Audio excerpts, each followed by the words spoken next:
Nenek ente dorong ente? Bukan. Bismillah, sudah punya teman safar yang asik belum? Mungkin ada ingat satu kisah, ini lumayan lucu juga sih. Di Sahih Bukhari.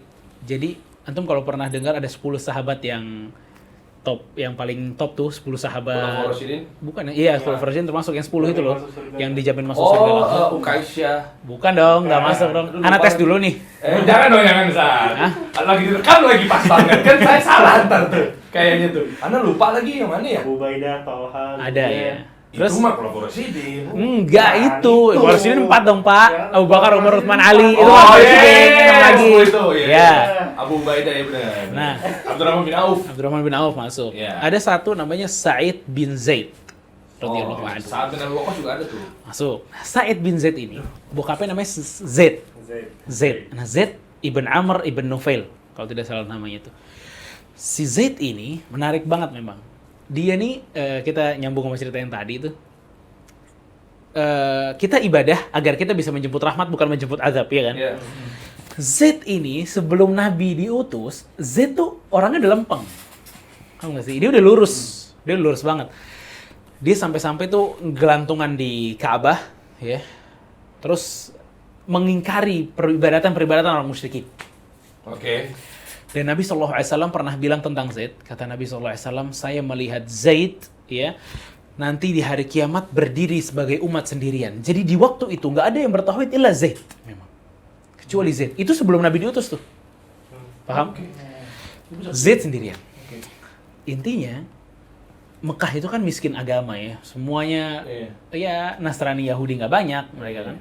Yang banyak di mana? Di Syam. Di Syam. Kita pernah bahas juga tentang masalah Aqsa dan Syam sedikit. Ya, bahwa itu tempatnya para nabi. Nah, Zaid ingin mencari kelurusan agama nih, akhirnya berangkat ke Syam. Dia berangkat ke Syam, ketemu sama orang Yahudi. Begitu ketemu sama orang Yahudi, kata si Zaidnya nih, la'alli udayyinu dinak. Kayaknya gue pengen masuk Yahudi deh. Gitu. Kata orangnya, nanti nggak bisa masuk Yahudi sampai Anda mendapatkan laknat dari Allah. Oke. Dia tuh beragama, jemput apa? Jemput rahmat kan? Iya. Lah kok sama Yahudi ditawarin azab? Iya. Kata si Z-nya, ini afirru min dzalik. Gue pengen kabur dari laknat. Kok masuk Yahudi mesti dilaknat dulu? Gitu loh. Akhirnya si Z nanya, ada agama lain nggak selain agama ente? Ada. Agama yang hanif, agama yang lurus. Agama Nabi Ibrahim yang tidak menyembah kecuali Allah. Udah. Dia cabut dari rumah si orang Yahudi. Dia cabut, akhirnya dia masuk bukan ke orang yang agamanya Nabi Ibrahim, tapi dia masuk kepada orang yang agamanya Nasrani. Pendeta. Ditanya pendetanya, la'alli udayyinu dinak. Kayaknya gue pengen masuk agama lu nih, kata Zaid. Kata si orang Nasrani itu, Anda nggak bisa masuk agama Nasrani sampai Anda harus terkena murkanya Allah. Wah, mirip-mirip tuh. Sama Yahud. Iya. Kata Zaidnya, ya, ani afirru min dzalik. Sesungguhnya saya pengen kabur dari murkanya Allah. Gitu loh. Gue pengen jemput rahmat, bukan jemput azab. Kenapa ditawarinnya azab lagi gitu loh? Kata dia, apakah ada agama yang lebih baik daripada Anda? Kata orang Nasraninya, ada. Agama Hanif, agama yang lurus, agamanya Nabi Ibrahim alaihissalam, yang tidak menyembah kecuali Allah. Dia keluar dari rumah orang Nasrani tersebut, kemudian dia angkat matanya gitu ngelihat ke langit dan mengatakan, ya Rabbi, ya Allah, ushhiduka anni ala millati Ibrahim. Ya Allah, aku bersaksi aku di atas agamanya Nabi Ibrahim. Makanya dia itu satu-satunya orang, kata Nabi SAW, yang Nabi ngelihat dia sendirian gitu loh. Di nanti itu kan umat-umat banyak tuh. Nah, dia sendiri nih, berdirinya sendiri, bertauhid sendirian. Dan Rasulullah SAW dalam hadis yang lain tuh pernah bilang, la tasubbu Zaid kalau tidak salah. Jangan kalian menghina Zaid. Ya, sesungguhnya Zaid ini di atas tauhid. Di dalam riwayat yang lain, Zaid ini doa kepada Allah. Kata Zaid, ya Allah, kalau saya nggak bisa dapat momen datang Nabi kepada saya, maka jangan haramkan anak saya untuk mendapatkan keistimewaan tersebut. Wajib. Dan anaknya tadi siapa? Sa'id bin Zaid. Dia pahlawan perang Yarmuk dan dia merupakan 10 sahabat yang dipastikan masuk surga oleh Allah SWT. Ya maksudnya kan semua orang tuh dalam beragama secara rasional aja. Kita pengen apa? Rahmat. Kita pengen jemput rahmatnya Allah, bukan jemput azab. Zaid nih sampai cabut ke Syam itu biar dapat apa? Rahmat. Begitu ditawarin azab mau nggak? Gak lah, ngapain orang gue nggak mau azab gitu. Iya. Wah, ini menarik banget. Nah, tapi Ustaz ada nih syubhat yang lain nih Ustaz. Iya. Ada dengar nih. Banyak ya coba-coba nanti. Iya. Saya main sama Habib nih. Kalau misalkan kita umroh nih, katanya kalau nggak diuji gitu, kayaknya nggak afdol gitu, nggak terima gitu ibadahnya. Oh iya, Pasti benar-benar. kalau kesana tuh ada aja Cerita-cerita haji. ya? Iya. Oh. Gimana tuh Ustaz? Sebenarnya sih kalau ente mau lihat ya, ada nggak sih orang pas di Mekah atau di Madinah diuji? Dia main di Jakarta aja diuji. Gitu. Iya, Lu main di mana aja pasti ada ujian gitu. Betul. Kalau lu pengen nggak ada ujian, silakan di surga. Surga nggak ada ujian nih. Selama ente di dunia, mau di Mekah, mau di Madinah, mau di dekat Ka'bah, ente pasti ada ujian. Oke, ente yang udah umroh atau yang udah haji, pasti merasakan ujian pada saat anda sedang tawaf. Bukankah anda disikut sama orang yang anda nggak kenal? Oh, Iya iya. nggak sih? Anda diselak, Anda diketekin sama orang. Iya nggak sih? Wah, mau cium hajar aswad tapi muka putih tarik-tarik. Iya. Semua itu ujian gitu. Dimanapun Anda berada, Anda pasti berada dalam ujian. Apalagi yang kemarin lagi rame saatnya Imam Masjidil Haram diuji juga tuh ya. Bayangin tuh. Mau di Ya, itu berapa kali kan tuh? Itu ya kan? Itu Cuma pas di- ujian juga saatnya. Iya jelas. Iya. Itu lihatnya jadi haram kan? Ya. Di Masjid Haram gitu loh. Betul. Kita nggak bakal lepas dari ujian. Tapi untuk dikatakan pembalasan, nanti lu kalau kesana dibalas sama Allah. Tambah banyak dosa kalian di Jakarta atau di Indonesia, nanti lebih parah lagi ujiannya di sana. Enggak, siapa yang bilang kayak gitu loh. Sekali lagi kita jemputnya rahmat, bukan jemput azab gitu loh. Dan pada saat Anda merasa nggak diuji di tanah haram, ya, itu Anda tanya, kok bisa merasa nggak diuji di tanah haram, ya? Keberadaan tenangnya Anda gitu loh, itu memang nikmat. Dan Anda dengan nikmat itu juga Anda diuji. Apakah Anda bersyukur kepada Allah dengan nikmat ketenangan tersebut dalam ibadah apa enggak? Ya. Jadi ada kanan diuji, kiri diuji.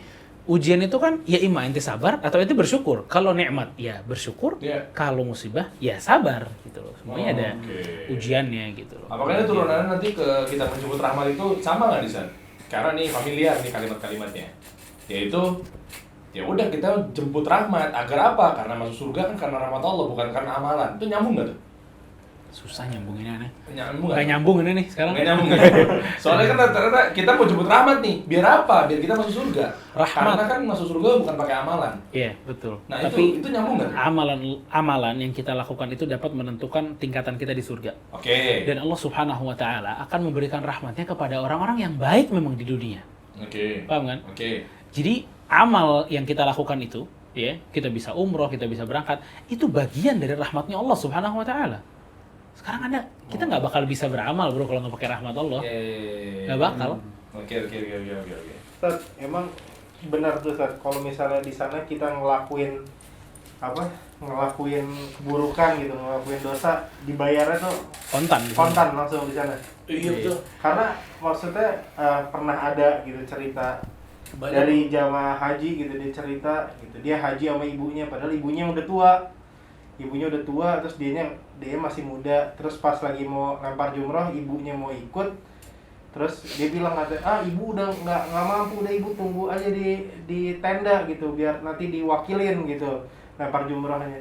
Taunya pas di jalan dia kepisah ke rombongan, Hilang tuh. dia yang sakit, ibunya yang dorongin dia pakai kursi roda. Oh, subhanallah. Jadi malah kebalik. Iya, Padahal si anaknya udah beliin kursi roda buat ibunya gitu. Nah, malah dia jadi nggak mampu. Iya, malah akhirnya ibunya yang dorong dia Gitu, Sat. Iya. Nenek Ana juga begitu.